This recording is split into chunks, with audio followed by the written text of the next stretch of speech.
Meron tayong 7 mangga galing sa Backyard Mango. Tignan natin kung alin ang pinakamasarap. Ang mga variety natin is Glen, Tebow, Pickering, Angie, Lemon Meringue, Dunkin, and Erwin. AKA Miyazaki. Miyazaki. Ayos ha? For orange yung kulay niya, hindi lang yan. Mabango.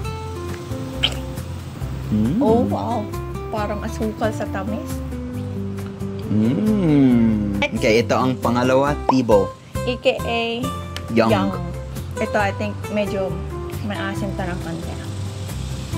Masarap. Hindi ganyan katamis, di ba? Sarap. Boy, yun, masarap din. Mas gusto ko to kasi hindi ganyan katamis. Ito ang Pickering. Pickering.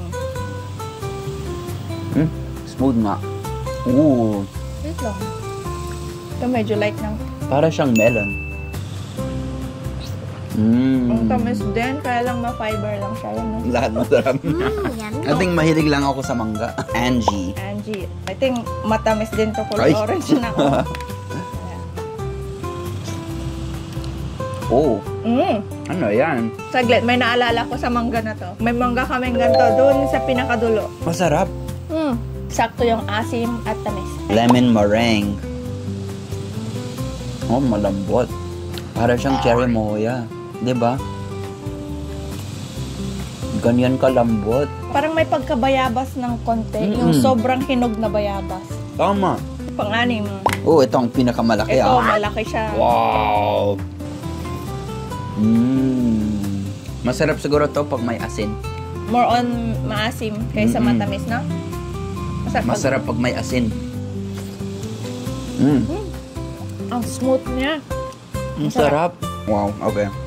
Ubusin ko to saglit. Favorite mo yung may asim-asim ng konti, Dunkin. Panalo. Wait Pero lang. may isa pa. May isa pa. Crunchy ata? O baka hindi lang ganyan kahinog? Siguro. Para siyang Indian mango. Sarap. Oo, masarap pag may asin. O bagoong kaya. No? Pwede din. Angie, ang favorite mo? Yun yung parang nasa Pilipinas. Lasang-lasa ng parang Indian mango namin doon sa likod ng bayong. Kulay yellow and red. Ganon. Itong Dunkin, panalo pa rin para sa akin. Masarap. Pwede pala i-order ito online. Meron siyang website, meron din siyang Etsy. Galing sa Florida, USA. Lahat ng mga mangga na to. Angie. Angie, ikaw na. Ilalagay ko pala sa description kung paano pwede nyo rin bilhin. Maraming salamat ulit sa Backyard Mangoes at sa susunod po ulit. Bye-bye!